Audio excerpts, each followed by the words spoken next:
ทั้งปวงการบริจาคปัจจัยเนี่ยคือการให้ช่วยมีส่วนให้ธรรมะเป็นทานเหมือนกันเป็นส่วนสนับสนุนเลยครับอาจารย์นะก็ส่วนสนับสนุนก็เหมือนว่าโยมไม่มีโอกาสไม่มีเวลาที่จะไปเทศไปสอนเองไปบรรยายไปสอนธรรมะเองก็มาสนับสนุนเป็นกำลังหลักให้เป็นกำลังหลักให้พระศาสนาแค่เดือนละ1กองทุนละ 1,000 บาทหรือแล้วแต่ตามกำลังที่ทำได้ขอให้ทุกคนช่วยกันแล้วมันจะเบาแรงครับอาจารย์ใช่ไหมฮะคือเราตั้งกองทุนเล็กไว้ครับ 1,000 บาทก็ช่วยกันโยมครับเป็นกองทุนเล็กแต่ว่าคราวนี้เนี่ยเราใช้ทั้งหมด70กองทุนครับ70กองทุนแต่ว่าเมื่อตอนนั่งรถมาได้ทางสถานีขอเพิ่มก็เพิ่มอีกก็เป็น80กองทุนก็คือต่อเดือน 80,000 บาทครับอาจารย์ต่อเดือนนะต่อเดือนก็เดือนหน้าบอกว่าขอเพิ่มคืออย่างนี้พระอาจารย์ไม่เป็นไรไงผมขอทำความเข้าใจนี่ไม่รู้จะถูกต้องหรือเปล่าอาจารย์ช่วยท้วงอาจารย์ด้วยช่วยท้วงนะคืออย่างพระอาจารย์มนตราแล้วก็ครูบาอาจารย์หลายๆรูปในเมืองไทยเราเนี่ยญาติโยมไม่มีสถานีวิทยุแต่ท่านมีหัวใจเผยแผ่พระศาสนาต้องการที่จะให้หลักธรรมขององค์สมเด็จพระสัมมาสัมพุทธเจ้าเนี่ยเผยแผ่ไปได้อย่างกว้างขวางแล้วก็ไปได้อย่างกว้างไกลและทั่วถึงมากที่สุดก็เลยต้องใช้เครื่องมือคือสถานีวิทยุเนี่ยเป็นตัวกระจายสัญญาณออกไปสู่ผู้ฟังที่มีเครื่องรับสัญญาณหรือวิทยุรับฟังแล้วเมื่อได้ฟังสิ่งเหล่านี้แล้วเขาก็จะได้รับประโยชน์คือความรู้ความเข้าใจในเรื่องของหลักธรรมคำสอนใครที่ไม่มีความเข้าใจด้านใดเมื่อฟังแล้วเขาจะมีความเข้าใจในสิ่งนั้นและปัญญาเขาจะเกิดขึ้นสิ่งที่เป็นประโยชน์ที่เกิดขึ้นตรงนี้มันหาซื้อด้วยเงินไม่ได้นะฮะหรือแม้แต่ญาติโยมไปศึกษาเรียนรู้ด้วยตนเองก็ตามไม่มีเวลาที่จะไปนั่งศึกษาเรียนรู้เป็นจำนวนมากนี่คือชาวพุทธในเมืองไทยเราเป็นอย่างนั้นก็เลยอาศัยครูบาอาจารย์ที่ท่านมีความรู้มีประสบการณ์ในเรื่องของการศึกษาและปฏิบัตินะอย่างพระอาจารย์มนตราเป็นต้นอย่างครูบาอาจารย์หลายรูปที่ท่านทำรายการอยู่เนี่ยนำธรรมะออกอากาศให้ญาติโยมได้ฟังกันทีนี้การไปใช้สถานีวิทยุต่างๆเหล่านั้นเนี่ยมีค่าใช้จ่ายเหล่านี้ถ้าหากว่าญาติโยมช่วยกันคนละไม้คนละมือหลายๆท่านหลายๆคนที่ช่วยกันเนี่ยมันจะเบาแรงมากเช่นสมมติพระอาจารย์ตั้งไว้80กองทุนละ 1,000 ใช่ไหมครับอาจจะมีญาติโยมบอกว่าฉันมีไม่ถึง 1,001 ขอทำ500ได้ไหมได้ทำแล้วก็บอกต่อๆกันให้ทำกัน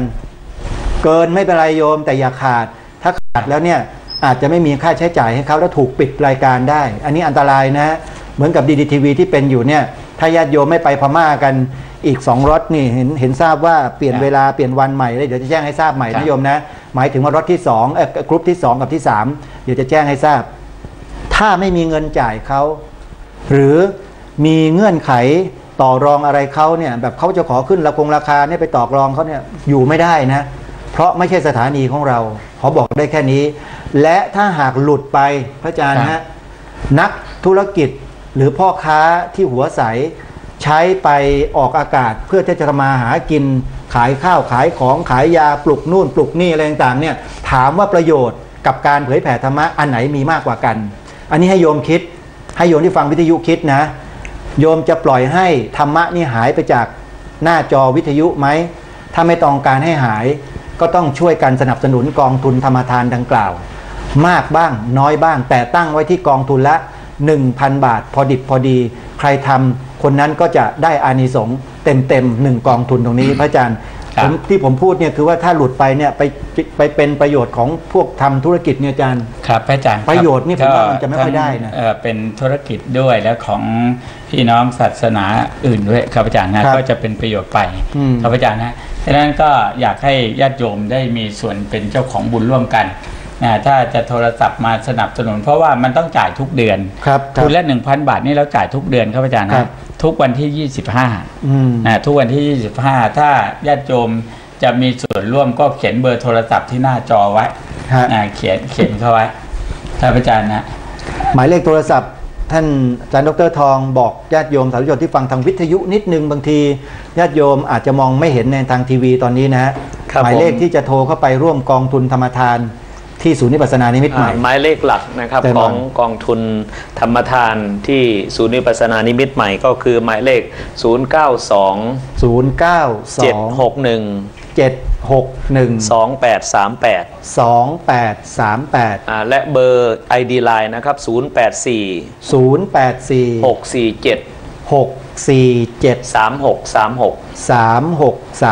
ครับแล้วก็มีเบอร์โทรศัพท์นะครับที่มีจิตอาสาช่วยรับก็มีเบอร์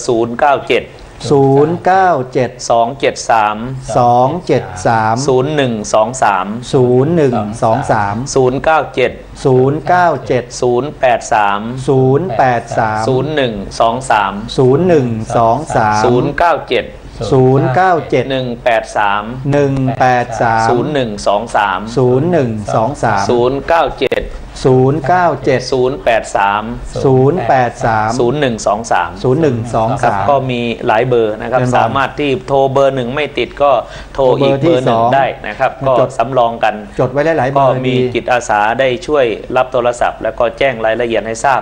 ก็ขอเพิ่มเติมท่านพระอาจารย์ทั้ง2รูปนะครับอีกครั้งหนึ่งนะครับสำหรับท่านผู้ชมและท่านผู้ฟังที่กำลังติดตามทางดีทีวีก็ดีทางสถานีวิทยุก็ดีนะครับอยากจะเรียนให้ทราบว่าเหตุการณ์นี้เคยเกิดมาแล้วนะครับทางดีทีวีก็เกือบจะหลุดทางสถานีวิทยุก็เกือบจะหลุดครับอาจารย์เป็นยังไงเหตุการณ์นี้ผมก็อยู่ในเหตุการณ์แล้วก็ได้ยินได้ฟังมาอย่างเหตุการณ์ของดีทีวีนะครับในช่วงหนึ่งที่ดีทีวีจอดำหายไป นะครับเมื่อดีทีวีจอดำหายไปเนี่ยท่านผู้ชมที่ได้ติดตามชมเป็นประจำถือว่าดีทีวีนี่เป็นเพื่อนคู่คิดเป็นมิตรคู่เรือนเป็นมิตรคู่บ้านเพราะบางคนเนี่ยอยู่บ้านไม่มีลูกมีหลานอยู่ด้วยนะครับก็อาศัยดีทีวีอาศัยครูบาอาจารย์เล่าเรื่องนั้นให้ฟังเรื่องนี้ให้ฟังเล่าธรรมะเหตุการณ์ของบ้านเมืองเหตุการณ์ของพุทธศาสนาและมาแสดงธรรมให้ฟังถือว่าทำให้คลายเหงามีชีวิตที่ไม่อยู่แบบเดียวดายนะครับนี่คือประโยชน์ของดีทีวีก็นั่งดูนั่งชมถึงแม้ว่าจะทำงานบ้านก็สามารถเปิดเสียงดังหน่อยได้ฟังได้ยินไปด้วยนะครับถือว่าเป็นเพื่อนคู่บ้านเป็นมิตรคู่เรือนจริงๆนะครับที่นี่ในช่วงของดีทีวีจอดำหายไปเนี่ยรู้สึกว่าเจ้าหน้าที่นี่หูนี่แทบจะไหม้เลยครับเพราะว่า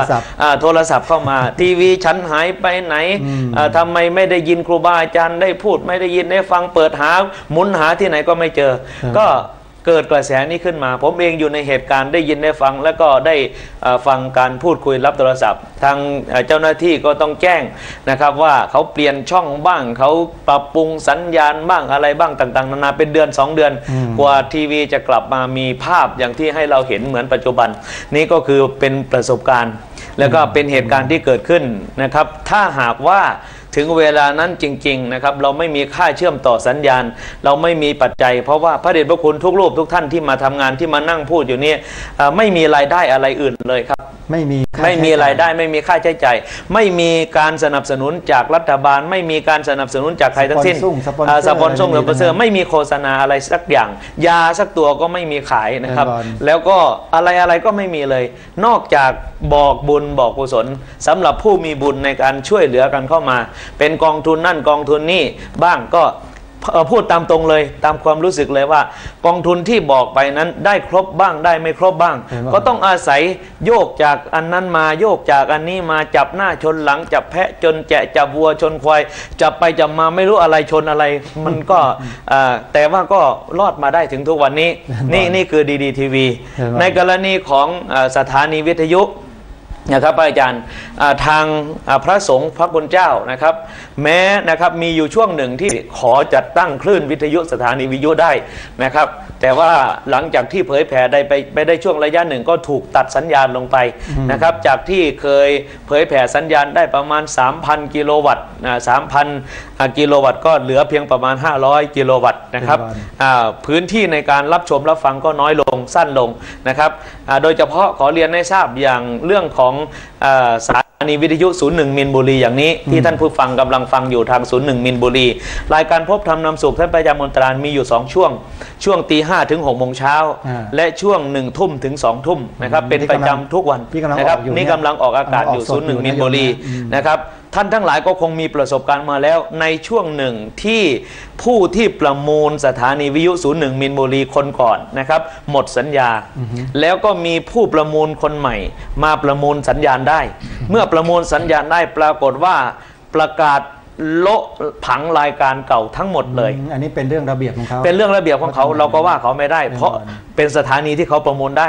ทีนี้ก็ปรากฏว่าเมื่อโละรายการออกทั้งหมดแล้วเนี่ยซึ่งปกติแล้วรายการของ01มินบุรีเนี่ยเท่าที่ผมติดตามรับชมรับฟังมานะครับรายการธรรมะของอาจารย์นั่นอาจารย์นี่ครูบานั่นครูบานี่ซึ่งผู้จัดรายการผู้ที่สัมปทานได้เนี่ยท่านได้ไปนิมนต์ครูบาอาจารย์มาออกอากาศแล้วก็มีค่าใช้จ่ายช่วยเหลือจุนเจือกันนะครับพระก็ช่วยเหลือทางสถานีทางสถานีก็ช่วยเหลือทางพระนะครับก็ดำเนินกันมาหลายปีกว่าจะเปลี่ยนสัญญาใหม่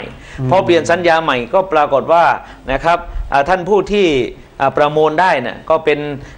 ห้างร้านเป็นบริษัทเป็นนายทุนก็ว่าง่ายๆก็ต้องทำธุรกิจแหละครับอาจารย์ก็เข้าใจเรื่องธุรกิจนะครับเมื่อได้สถานีวิทยุมาแล้วก็ทำผังสถานีใหม่เมื่อทำผังสถานีใหม่ทำอย่างไรสถานีจึงจะมีกำไรทำอย่างไรสถานีถึงจะมีรายได้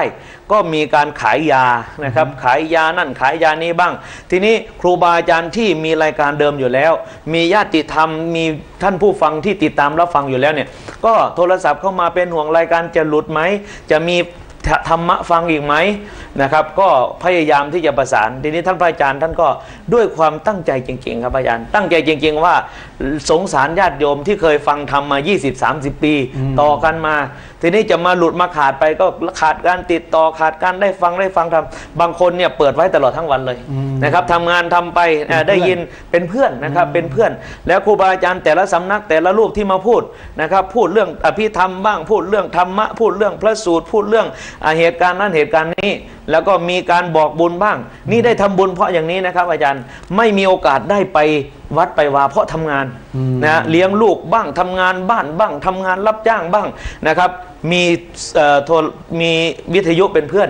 พอได้ยินการประกาศ01มินบุรีประกาศกองทุนธรรมทาน0927612838เขียนเบอร์ติดไว้หน้าเลยนะครับพอประกาศพอถึงสิ้นเดือนโทรศัพท์มาแล้วนะขอร่วมเป็นเจ้าภาพอย่างเนี้ยได้ทำบุญไปด้วยได้ฟังธรรมไปด้วยถือว่าติดกันเทศนะติดกันเทศประจำเดือนกันไปหรือประกาศเรื่องโรงทานก็โทรศัพท์เข้ามาเป็นเจ้าภาพโรงทานเราจะประกาศเรื่องอะไรชวนเชิญทำบุญเรื่องอะไรก็สามารถที่จะติดต่อสารได้ทีนี้พอรู้ว่ารายการจะโละใหม่หมดเหมือนใจจะสลายครับอาจารย์เหมือนใจจะสลายโอ้ยแล้วจะได้ไปหาฟังธรรมที่ไหนนะครับเปิดทั้งวันก็มีแต่โฆษณาขายยาซึ่งอันนั้นไม่ใช่คือก็เป็นสิ่งที่คนที่ฟังธรรมะเนี่ยต้องการฟังธรรมะจริงๆนะครับทีนี้พระอาจารย์ท่านก็ขวนขวายครับอาจารย์ใช้วิธีว่าขวนขวายนี่ผมถือว่าอาศัยความเมตตาอาศัยความที่คิดสงสารคิดเห็นใจญาติโยมต้องการที่จะรักษาธรรมะไว้ให้ญาติโยมได้ฟังก็พยายามขวนขวายติดต่อหาเจ้าหน้าที่ติดต่อหาผู้ที่สัมปทานได้ใหม่จนสุดท้ายไปชี้แจงอะไรให้ทราบว่ามีเหตุมีผลมีความจำเป็นแล้วก็สืบเนื่องกันมาอย่างนี้ทางผู้ประมูลได้ก็ใจดีท่านใจดีมากใจดีท่านพระอาจารย์จะออกดอกก็ได้เดี๋ยวผมจัดเวลาให้เอาช่วงเวลานั้นเวลานี้แล้วก็ทางเขาก็แจ้งค่าใช้จ่ายมานะครับทีแรกก็ชั่วโมงละ 3,000นะครับชั่วโมงละ 3,000 ชั่วโมงละ 3,500 ก็เอาตี 5 ถึง 6 โมงเช้านะช่วงนี้คนกำลังตื่นขึ้นมาพอดีกำลังถ้าจะสวดมนต์ก็กำลังพอดีกำลังฟังธรรมนั่งปฏิบัติก็กำลังพอดีนะครับและอีกช่วงหนึ่งก็คือ1 ทุ่มถึง 2 ทุ่มก็คือภารกิจทางบ้านเสร็จเรียบร้อยแล้วกำลังจะเข้านอนกำลังฟังธรรมพอดีนะครับก็เลยขอช่วงเวลานี้ก็ชั่วโมงละ 35,000 ครับอาจารย์ชั่วโมงละ 35,000 เช้า 35,000 เย็น 35,000 ต่อเดือนรวม2ช่วงนี้ก็ 70,000 พอดี 70,000 นี่คือที่มาของ70กองทุนละ 1,000 บาทก็เป็น 70,000 ตรงๆเลยครับไม่มีขาดไม่มีเกินแม้แต่บาทเดียวนะครับทีนี้ระหว่างที่เดินทางมาวันนี้ครับอาจารย์เจ้าหน้าที่แจ้งให้ทราบว่าทางสถานีโทรมาหาแล้วก็มาแจ้งว่าทางสถานีจะขอขึ้นอีกชั่วโมงละ 5,000 จาก 35,000 ก็เป็นชั่วโมงละ 40,000 ก็2ชั่วโมงก็เป็น 80,000 เพราะนั้นจากเดือนหน้าเป็นต้นไปนะกองทุนจาก70กองทุนก็จะเลื่อนขั้นครับอาจารย์ถือว่ากองทุนเลื่อนขั้นจาก70กองทุนเป็น80กองทุนก็คือเดือนละ 80,000 บาทนี่คือที่ไปที่มาว่าทำไมถึงมีค่าสถานี นะครับเพราะว่าต้องการจะรักษาธรรมะต้องการจะเป็นเพื่อนโยมต่อไปในเวลาทำงานในเวลาที่ลูกเต้าไปเรียนหนังสือลูกเต้าไปทำงานพ่ออยู่บ้านคนเดียวแม่อยู่บ้านคนเดียวก็อาศัยธรรมะของครูบาอาจารย์ช่วยได้เยอะครับอาจารย์ช่วยได้เยอะมากนี่เป็นความจริงนะครับอาจารย์ครับอาจารย์ธรรมะนี่ช่วยได้เยอะเลยนะก็อยากให้มันเป็นที่พึ่งนะจะเป็นส่วนหนึ่งเป็นที่พึ่งครับอาจารย์นะครับแล้วเป็นที่พึ่งเนี่ยอาจารย์มันไม่ใช่เป็นแต่เพียงแค่ว่าสำหรับคนอยู่บ้านนะอาจารย์นะเวลาคนเจ็บคนป่วยนะคนที่เขาไม่ได้ไปทำงานหรือว่าคนตื่นมาตอนเช้าเช่นรายการพบธรรมน้ำสุขอย่างนี้ก่อนออกไปทำงานอย่างเงี้ยอาจารย์หรือว่าก่อนนอนอย่างเงี้ยนะญาติโยมก็เป็นเวลาพอเหมาะก่อนนอนกับตื่นนอนครับอาจารย์ฮะฉะนั้นเราก็ให้ญาติโยมได้มีส่วนร่วมกันนะรักษาคลื่นเวลาเข้าไว้เหมือนกับที่เราพูดถึงเรื่องว่าดีทีวีของเราเนี่ยครับอาจารย์ฮะดีทีวีก็เราก็ถือว่าความเป็นโชคดีกับมีคนก็เรียกว่าคนใจดีเศรษฐีใจบุญที่ให้โอกาสนะให้โอกาสกับญาติโยมคนไทยเราได้มีโอกาสไปถือว่าทำบุญแล้วได้รางวัลนะได้รางวัลเป็นเครื่องตอบแทนครับโดยเฉพาะในช่วงนี้อย่างที่เราได้เคยประชาสัมพันธ์มาเมื่อครั้งที่แล้วแล้วก็มีญาติโยมได้ร่วมทำบุญเข้ามาเป็นกองทุนเพื่อช่วยปลดหนี้ให้กับดีทีวีกองทุนละ 19,900 บาทแล้วเมื่อท่านทำบุญกองทุนนี้แล้วท่านจะได้สิทธิ์ในการเดินทางไปดูงานที่ประเทศเมียนมาฟรีสองคืน3 วันครับผม2 คืน 3 วันกรุ๊ปแรกหรือคณะแรกที่เราจัดนะตอนนี้เต็มแล้วครับผมคือจะเดินทางวันที่2ถึงวันที่4พฤษภาคมทีนี้ขอเปลี่ยนแปลงนิดหนึ่งญาติโยมในกรุ๊ปที่2เนี่ยกับกรุ๊ปที่3เนี่ยนะตอนนี้เวลาได้เปลี่ยนมาเป็นวันที่16ถึง18พฤษภาคมนะสำหรับท่านที่จะไปเป็นคณะที่2อย่างใช้คำว่าคณะที่2แล้วกันนะจะได้เดินทางไปในวันที่วันที่16ถึง18พฤษภาคมและคณะที่3หรือรอบที่3นั้นจะเป็นวันที่6ถึง8มิถุนายนนู่นไปเดือนหน้าเลยเดือนมิถุนาเลยครับอาจารย์นั้นจึงขอแจ้งให้ทราบอย่างนี้นะโยมนะเราเปลี่ยนวันแล้วนะในการเดินทางรอบที่2กับรอบที่3นะรอบที่2คือ16ถึง18พฤษภาคมรอบที่3คือ6ถึง8มิถุนายนนะแจ้งให้ทราบเพื่อให้ญาติโยมได้มีเวลามากขึ้นครับพระอาจารย์ในการเตรียมตัวในการเตรียมตัวในการที่จะเดินทางใช่ครับเพราะว่าถ้าติดกันเนี่ยไม่ทันไงครับไม่ทันวันที่16ถึง18เนี่ยแต่ญาติโยมจองได้ตั้งแต่เดี๋ยวนี้นะครับอาจารย์จองเดี๋ยวนี้เลยโยมจองเดี๋ยวนี้เลยจองได้ว่าโยมมีความประสงค์ที่จะร่วมเดินทางร่วมบุญกับดีทีวี19,500 บาทเนี่ย19,900เงิน 19,500 บาทเนี่ยโยมได้ร่วมเผยแผ่ธรรมทานนะครับอาจารย์ครับไม่ใช่เอาเงินไปเป็นค่าตั๋วค่าเครื่องบินค่าโรงแรมนะครับอาจารย์ครับเป็นเงินเป็นปัจจัยที่ร่วมบุญเผยแผ่ธรรมะเชื่อมสัญญาณดีทีวีครับเชื่อมสัญญาณดีทีวีที่ญาติโยมได้ดูได้เห็นภาพได้ฟังเสียงอยู่ขณะนี้ครับอาจารย์ครับฉะนั้นญาติโยมก็โทรศัพท์เข้ามาได้ถ้าจะโยมไม่มีโยมบอกว่าโยมไม่ไปโยมไม่ได้ไปด้วยแต่โยมขอร่วมบุญด้วยจะ500 บาท1,000 บาท1กองทุน1,500 บาทเจ้าของดีทีวีโยมก็โทรศัพท์เข้ามาได้ตอนนี้ครับอาจารย์ครับก็อยากให้ญาติโยมได้มีส่วนร่วมแต่สิ่งหนึ่งที่เราอยากชวนไปก็เพราะว่า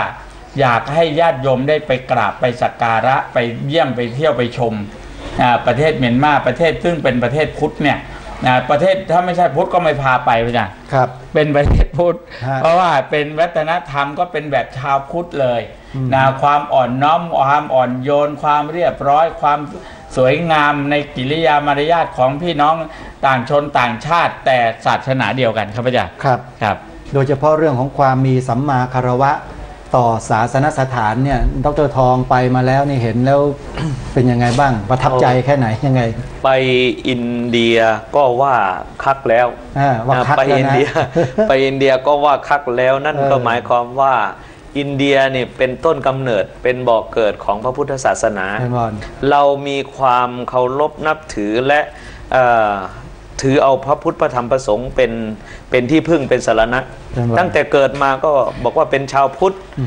บวชมาศึกษาเล่าเรียนก็เรียนพุทธประวัติก็บอกว่าพุทธเจ้าประสูติที่ลุมพินีวันตรัสรู้ที่พุทธกยาแสดงปฐมเทศนาที่ปายสิปตนะมฤคทายวันนิพพานที่กุสินารามีความหวังตั้งใจว่านะครับอยากจะไปสักครั้งหนึ่งในชีวิตและที่สำคัญก็คือครูบาอาจารย์ที่ท่านมาสอนเราเนี่ยท่านก็เคยไปมาแล้วท่านก็นำมาเล่าให้ฟังว่าตรงนั้นเป็นอย่างนั้นตรงนี้เป็นอย่างนี้เนี่ยมันรู้สึกมันเข้ามาในจิตใจรอคอยโอกาสและเวลา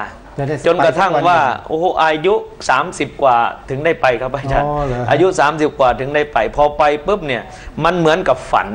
เหมือนกับฝันว่าสิ่งที่ฝันไว้เมื่อ20-30 ปีก่อนนะครับเราได้ไปเห็นพอไปเห็นเนี่ยว่าที่เรียนมาศึกษาเข้าใจจนกระทั่งเป็นครูสอนก็ว่าเข้าใจคักแล้วนะครับแต่ว่าพอไปถึงนะครับมันไม่ต้องดูหนังสือแล้วครับอาจารย์ไม่ต้องดูหนังสือไปเห็นแล้วเนี่ยสิ่งที่เราเคยเรียนมาเนี่ยมันจะฉายภาพให้เราดูเป็นฉากเป็นฉากเป็นฉากเป็นฉากเราก็นึกถึงว่าตอนที่เราเรียนตรงนี้เป็นอย่างนี้อย่างนี้อย่างนี้อย่างนี้ยิ่งเราไปนั่งสงบพิจารณาเพ่งพิจารณาแต่ละเรื่องแต่ละราวเนี่ยมันค่อยๆปะทุมันค่อยๆเกิดขึ้นศรัทธาจึงมีเพิ่มและเพิ่มมากขึ้นจนกระทั่งว่าสามารถกล่าวได้ว่าศรัทธาเนี่ยตั้งมั่นและอยู่ตัวนะตั้งมั่นและอยู่ตัวแล้วทีนี้ก็ปรากฏว่ามีโอกาสมีอยู่ครั้งหนึ่งครับอาจารย์มีคุณพี่ท่านหนึ่งทำงานอยู่ที่คาเท่แปซิฟิกนะครับสายการบินคาเท่แปซิฟิกตอนนั้นผมยังครองเพศบรรพชิตอยู่นะครับท่านไปไหว้พระที่อินเดียแล้วก็ไปรู้จักกันนะครับแล้วก็เกิดความเคารพนับถือกันศรัทธาก็เลยนิมนต์นิมนต์ว่าอยากจะให้ท่านโมต้าครับท่านเขาเรียกผมว่าท่านโมต้าเป็นภาษาอินเดียครับเป็นภาษาไทยแปลว่าอ้วนครับอยากให้ท่านโมต้าคือท่านอ้วนเนี่ยไปที่ประเทศพม่าเพราะว่าโยมเขาไปเห็นมาแล้วมีความเลื่อมใสและศรัทธาในวัดปฏิบัติศรัทธาในสถานที่ศรัทธาในผู้คนของประเทศพม่าผมก็เลยรับนิมนต์ในตอนนั้นนะครับไปกัน2 รูปพระ2 รูปแล้วก็มีแม่ของโยมพี่คนนั้นแล้วก็คุณพี่เนี่ยไปกัน4 คนนะครับไปกัน4 ท่านก็ไปปรากฏว่าไปครั้งแรกเนี่ยพระอาจารย์จากที่เราเคยศรัทธาต่อพุทธสถานในประเทศอินเดียพอไปเห็นที่ประเทศพม่าเปรียบเทียบกับประเทศไทยแล้วเนี่ยคนละฝุ่นคนละประเภทคำว่าคนละฝุ่นก็คือจะบอกได้ว่าถ้าจะเปรียบเทียบศรัทธาของประเทศไทยเราผมเป็นพระบ้านนอกเป็นคนบ้านนอกอยู่ชนบทขอนแก่นฉะนั้นศรัทธาของคนบ้านนอกนี่คือวัดวาอารามก็สร้างพอให้มีสถานที่ทำบุญศาลาวัดก็เก่าๆห้องน้ำก็เก่าๆกุฏิพระก็เก่าๆญาติโยมก็หาเช้ากินค่ำทำงานทำข้องเลี้ยงทำไร่ทำนาเลี้ยงครอบเลี้ยงครัวตอนเช้าพอได้ใส่บาตรเอาข้าวเหนียวใส่บาตรพระตอนสายถือปิ่นโตไปส่งอาหารพระก็ถือว่าบำรุงพระพุทธศาสนาอยู่มาได้ถึงปัจจุบันนี้ก็ถือว่าเป็นศรัทธาที่ดีงามแล้วทีนี้พอไปเห็นประเทศพม่าเห็นเจดีย์ของประเทศพม่าแต่ละวัดตามเส้นทางเห็นเจดีย์แต่ละหลังแต่ละองค์เนี่ยมันซาบซึ้งใจมากครับอาจารย์ซาบซึ้งใจมากยิ่งไปเห็นเจดีย์องค์ใหญ่เจดีย์มุเตาอย่างเนี้ยที่บอกว่าเป็นเจดีย์มุเตาเจดีย์ที่จมูกร้อนเขาเรียกว่าเจดีย์จมูกร้อนเพราะอะไรเพราะเวลาเราไปยืนอยู่ตรงฐานเจดีย์มองขึ้นไปบนเจดีย์เนี่ยแดดมันส่องจมูกจนจมูกมันร้อนนะครับมันสูงขนาดนั้นเป็นเจดีย์ที่สูงที่สุดในประเทศเมียนมานะครับและยิ่งได้ไปฟังประวัติของแต่ละสถานที่ทำไมประเทศเมียนมาถึงมีสิงโตอยู่ตรงทางเข้าวัดก็มีประวัติเล่าให้ฟังทำไมพระเจดีย์สร้างพระเจดีย์อย่างนี้เนี่ยเจดีย์องค์นี้มีความเป็นไปเป็นมาอย่างนี้แต่ละองค์มีความสำคัญอย่างเขาว่า5 มหาปูชาสถานนะครับมีเจดีย์เทพเวดากองมีเจดีย์มุเตามีพระธาตุอินแขวนนะครับแล้วก็มีพระมหามายมุนีอยู่ที่เมืองมันดาเลนะครับแล้วก็มีอยู่ที่ภูกามนะครับอย่างนี้เป็นต้นนะก็ไปพวกผมไปเฉพาะไปครั้งแรกเนี่ยไปเฉพาะเทพเวดากอง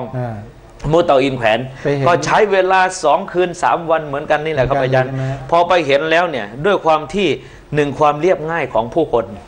แต่ศรัทธามั่นคงศรัทธาดีงามมากจะเข้าวัดเนี่ยต้องถอดรองเท้าไม่มีการใส่รองเท้าเข้าไปแม้แต่ถุงเท้าก็ถอด อ๋อเหรอ แล้วพอเข้าไปเนี่ยไม่มีแล้วครับนุ่งสั้นห่มสั้นไม่มีเลย ไม่มีเลย มีแต่นุ่งผ้าถุงสวยงามผู้หญิงผู้ชายก็นุ่งอย่างเป็นระเบียบเรียบร้อย และนุ่งชุดสวยงาม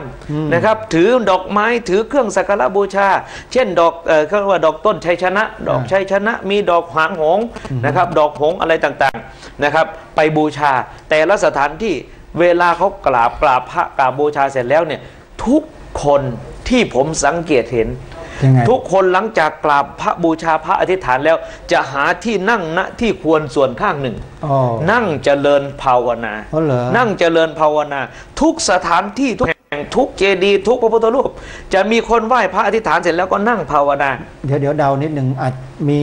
มีคนวัยแก่ๆใช่ไหมโอ้พระอาจารย์ครับ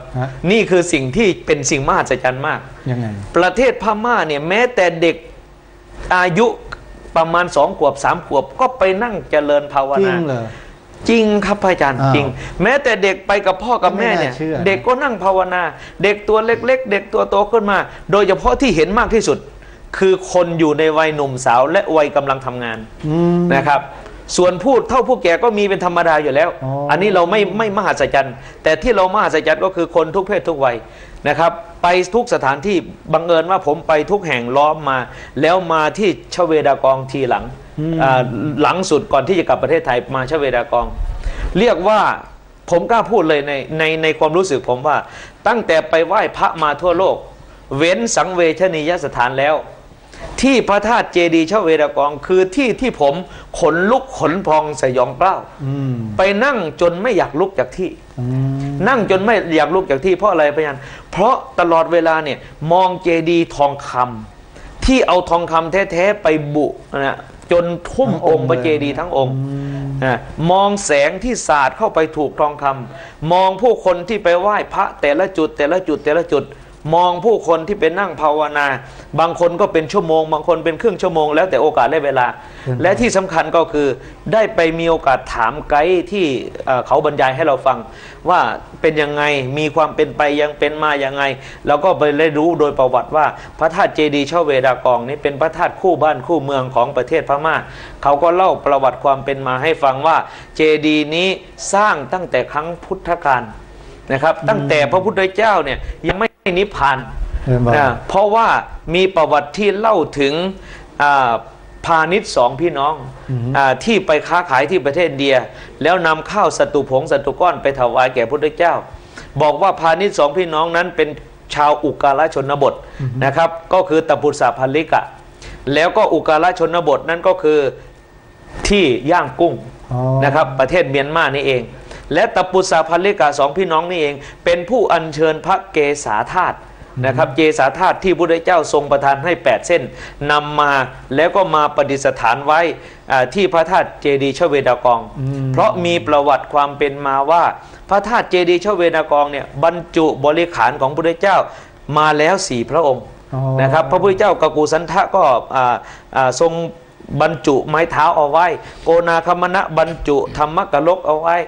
กัสสปะบรรจุสายประคตเอวเอาไว้แล้วก็พระพุทธเจ้าโคตมะนี่นำพระเส้นพระเกศา8 เส้นมาบรรจุเอาไว้ก็เลยเป็นที่ศูนย์รวมเพราะฉะนั้นคนชาวพม่าตั้งแต่พระราชามหากษัตริย์ชาวบ้านผู้ปกครองทุกยุคทุกสมัยที่ขึ้นมาปกครองประเทศเมียนมาเนี่ยจะนำทองคำมาถวายแล้วก็นำทองคำมาตีหุ้มพระเจดีย์จนกระทั่งถึงยอดและนำอัญมณีที่มีค่าที่สุดนะครับเพชร76 กรัตอยู่บนยอดสูงสุดของพระธาตุเจดีย์นะครับเพราะฉะนั้นสามารถมองเห็นได้มีกล้องส่องแล้วก็แม้ตาเปล่าก็มองเห็นได้ในจุดที่เป็นจุดมองฉะนั้นพอไปเห็นแล้วเนี่ยศรัทธามันมีมากล้นเหลือเกินพระอาจารย์และจากนั้นมาเนี่ยผมมีโอกาสได้ไปอีกหลายครั้งถ้าเป็นประเทศไทยเนี่ยนะมีทองคำอยู่บนยอดเจดีย์ปรากฏว่าทองคำขึ้นสนิมครับแปลกดีทองคำขึ้นสนิมและอะไรต่างๆมันก็ขึ้นไปบางทีมันก็หายไปก็มีครับผม แต่ที่นี่เขาไม่มีนะแบบนี้นะไม่มีครับอาจารย์ผมก็ถามอยู่ว่ามีไหมมีที่ถูกลมถูกอะไรแล้วแผ่นทองหล่นลงมาไหมเขาก็บอกว่าหล่นก็มี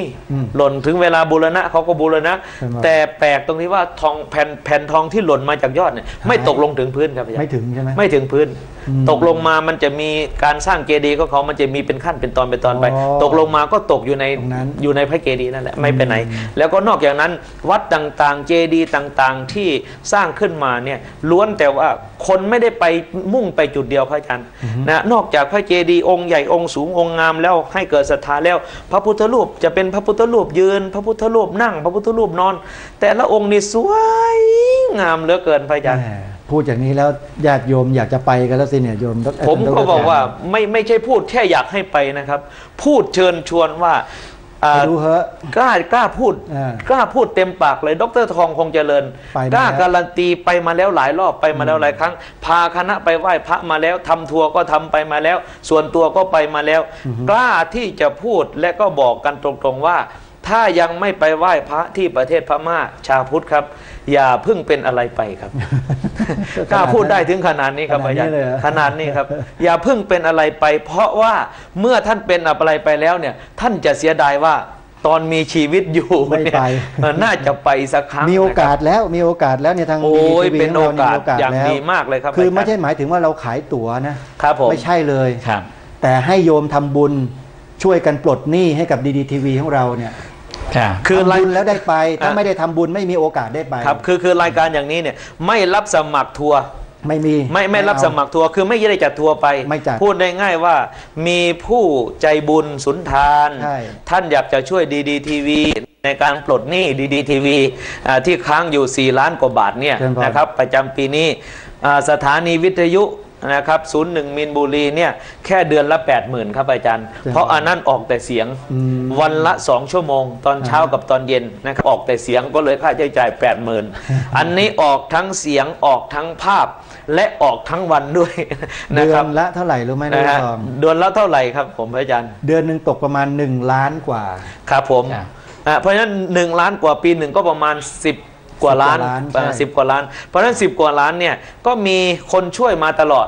คนช่วยมาเรื่อยๆทีนี้พอครบปีนะครับงบประมาณครบปีเนี่ยบังเอิญว่าปีพระพุทธศักราช2560นะครับไม่ใช่61นะครับ2560เนี่ยค้างอยู่4 ล้าน 6นะครับค้างอยู่4 ล้าน 6ทีนี้ค้างอยู่4 ล้าน 6เนี่ยก็มีผู้มีศรัทธาอยากจะช่วยแต่ว่าไม่อยากจะช่วยคนเดียวไม่อยากเอาบุญคนเดียวเพราะเอาบุญคนเดียวก็ได้แค่บุญคนเดียวท่านก็เลยว่าเอาเปิดโอกาสให้ญาติโยมผู้ที่มีความประสงค์อยากจะสร้างบุญเพิ่มบารมีเนี่ยช่วยดีทีวีคนละ 19,900 บาทถ้าใครทำบุญกองนี้ใครทำบุญกองนี้ให้ไปเลย1 ที่นะครับก็คือดีทีวีสัมมนาคุณให้โยมเลยไปพม่าด้วยกันให้โยมได้ไปพม่าด้วยกันนะครับไม่ใช่ว่าเอาเงินจำนวนนี้ไปซื้อตั๋วไม่ใช่ไม่ได้ไปเช่าโรงแรมไม่ใช่ไปซื้ออาหารตั๋วเนี่ยมีคนเขาเป็นเจ้าภาพให้แล้วครับผมเขาถวายดีทีวีแล้วให้ญาติโยมเนี่ยทำบุญเข้ามาให้ดีทีวีครับผมวัตถุประสงค์คือต้องการจะล้างหนี้ให้หมดครับผมเท่านั้นเองเพราะถ้าหนี้ไม่หมดดีทีวีเดือดร้อนครับแล้วจอจะมืดเหมือนอย่างที่เคยมืดไปแล้วครับผมแล้วถ้ามืดตลอดกาลเนี่ยญาติโยมลองคิดดูเถอะว่าจะอยู่กันยังไงครับเราจะอยู่กันลำบากแค่ไหนนี่ขนาดข่าวสารอะไรก็ไม่รู้สถานการณ์อะไรเกิดขึ้นก็ไม่ทราบครับผมจะมาชี้แจงก็ไม่มีสื่อชี้แจงครับผมถ้าจะไปใช้ก็นาทีละ200,000 บาทครับผมพยานนี่แหละครับนี่ขนาดมีสื่ออยู่อย่างนี้ชี้แจงกันอยู่ทุกกรณีชี้แจงกันอยู่ทุกวันชี้แจงกันอยู่ทุกอย่างสถานการณ์พระพุทธศาสนาของเราก็ยังสุดโทรมก็ยังมีหมู่มีมารมีอะไรขึ้นมาอยู่เรื่อยๆเดี๋ยววันพรุ่งนี้แหละท่านเจ้าคุณพระธรรมกิติเมธีประธานพิทักษ์พระพุทธศาสนาประเทศไทยคงจะมาปรารภครับผมเพราะถือว่าเป็นหน้าที่เลยครับพระเดชพระคุณท่านเพราะฉะนั้นวันนี้ก็เอามาเจาะแค่นี้เดี๋ยวพรุ่งนี้ฟังกันเต็มๆนะโยมนะว่าท่านจะมาปรารภเรื่องอะไรนะครับเพราะว่าสถานการณ์อะไรต่างๆเราก็ทราบคือไม่ใช่ว่าเราไม่ทราบสถานการณ์ทราบสถานการณ์แต่ว่าวันนี้ยังไม่พูดถึงสถานการณ์นั้นให้เป็นหน้าที่ของพระเดชพระคุณท่านเจ้าคุณอาจารย์ท่านเป็นผู้มีความรอบรู้ทุกด้านเพราะว่าเราจะเอาด้านเดียว ยวมาพูดก็ไม่ได้นะครับต้องอาศัยข้อมูลหลายด้านนะครับเพราะฉะนั้นนี่คือเสน่ห์ของรายการตะเวนคนตะเวนธรรมอาจารย์ดร.ทองอาจารย์นะคือเรามีวิทยากรหลากหลายความรู้หลากหลายประสบการณ์ความสามารถที่แตกต่างกันในแต่ละท่านแล้วก็มานำเสนอสิ่งต่างๆเหล่านี้ให้เราชมกันตลอดทั้ง5 วันคือจันทร์ถึงศุกร์ก็จะมีอรรถรสที่แตกต่างกันไปบางทีก็อาจจะผสมผสานกันบ้างบางทีก็ชวนอาจารย์มนตรานี่แวะไปแถวๆข้างๆสภาบ้างอะไรอย่างเงี้ยเป็นบางโอกาสนะครับก็เป็นโอกาสนะครับแต่วันนี้ยังไม่แวะนะเดี๋ยวพรุ่งนี้ให้พระเดชพระคุณท่านแวะแล้วกันนะฮะเอาว่าวันนี้เราพูดถึงเรื่องงานบุญงานกุศลกันดีกว่านะครับเพราะว่ายังไงเสียก็ทิ้งบุญไม่ได้ครับอาจารย์ท่านพรญาติโยมนะใครที่จะร่วมทำบุญในการช่วยปลดหนี้ดีดีทีวีกองทุนละ 19,900 บาทท่านได้สิทธิ์เดินทางไปศึกษางานพระพุทธศาสนาที่ประเทศเมียนมาโดยพร้อมเพรียงกันนะฮะในชุดแรกหรือว่ารอบแรกนี้เต็มแล้ววันที่2ถึงวันที่4พฤษภาคมส่วนรอบที่2นั้นเป็นวันที่16ถึง18พฤษภาคมและในรอบที่3วันที่6ถึงวันที่8มิถุนายนเดี๋ยวเราจะมีสปอตทิ้งไว้ในตอนต้นรายการทุกๆชั่วโมงทางดีขออภัยฮะจะทิ้งไว้สปอตไว้ที่ต้นชั่วโมงของดีทีวีนะทุกชั่วโมงเลยญาติโยมก็ชมสปอตดังกล่าวนี้ได้นะฮะครับอาจารย์มนตราครับในรอบที่2เนี่ย16ถึง18เนี่ยมีอยู่ประมาณ20ท่านแล้วนะครับอาจารย์มีมาแล้วเหรอฮะอาจารย์โมทนาสาธุบุญโยมนะยังขาดอีกยังมีอีกนะโยมยังไปได้อีกเยอะเลยนะเราจะไปกันประมาณสักรอบหนึ่ง80ท่านนะพอดีนะพระอาจารย์เนาะอย่างพระอาจารย์ไปอินเดียนี่ลูกทองเนี่ยไปก็ประมาณนี้นะประมาณนี้ครับพอดีนะพระอาจารย์ครับก็ญาติโยมแล้วข่าวดีให้ติดต่อเข้ามาพระอาจารย์มนตรานี่อนุญาตให้ดร.ทองไปเป็นพิธีกรด้วยนะครับอาจารย์ครับในรอบแรกเนี่ยปกตินี่จะไม่ให้ไปนะไม่ให้ไปที่ไหนเลยนะครับอาจารย์เพราะว่าจะได้ไปนำพาญาติโยมอธิษฐานจิตปฏิบัติบูชาแล้วก็ได้เป็นผู้ที่ได้ศึกษาประวัติศาสตร์ชัดเจนด้วยอาจารย์ได้ไปอธิบายบรรยายให้ทราบไม่ใช่ไปแล้วไปถึงก็ได้กราบไหว้เสร็จแล้วก็เงยหน้าดูแล้วก็ถ่ายรูปกันแล้วก็กลับไม่ใช่มันจะได้ความรู้ครับได้ความรู้แน่นอนเลยนะว่าเป็นมาอย่างไรได้ปฏิบัติการในที่ต่างๆด้วยครับอาจารย์นะฮะตรงเนี้ยเพราะว่ามีความประสงค์และมีความตั้งใจอยากที่จะให้ญาติโยมได้ไปแล้วก็ได้ประสบการณ์จริงได้ไปปฏิบัติด้วยครับอาจารย์ก็ญาติโยมโทรศัพท์เข้ามาที่ดีดีทีวีได้เลยนะโยมนะสำหรับรอบที่2วันที่16ถึง18พฤษภาคมนะฮะโทรศัพท์เข้ามาได้สำหรับญาติโยมทางศูนย์ปัสนานิมิตใหม่ก็โทรเข้ามาที่ทีมงานได้หรือจะโทรเข้ามาโดยตรงที่ดีดีทีวีก็ที่หมายเลขนี้นะ02 219 5195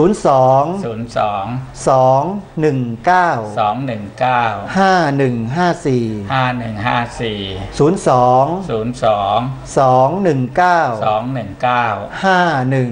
5157 092 และ098 เงื่อนไขก็คือว่าให้โยมโอนปัจจัยเข้ามาในเบื้องต้น 10,000 บาทเพื่อจะดำเนินการในการจัดการเบื้องต้นให้เรียบร้อยสำหรับญาติโยมและก็พร้อมด้วยถ่ายหน้าพาสปอร์ตของท่านส่งมาที่ดีดีทีวีส่งอย่างไรทำอย่างไรเบอร์โทรศัพท์เมื่อกี้นี้ก็โทรถามเจ้าหน้าที่ได้เลยนะฮะทุกอย่างจะอยู่ที่นั่นหมดแล้วนะครับสำหรับการเดินทางในรอบแรกนี้นะจะมีรายละเอียดแจ้งให้ทราบเท่านี้ก่อนนะโยมนะก็คือว่าจะเดินทางกันเนี่ย2 สายการบินนะฮะ2 สายการบินแล้วเจ้าหน้าที่จะแจ้งให้ทราบว่าแต่ละท่านจะเดินทางสายการบินไหนเดี๋ยวเจ้าหน้าที่ดีดีทีวีจะโทรศัพท์ไปแจ้งเจ้าภาพ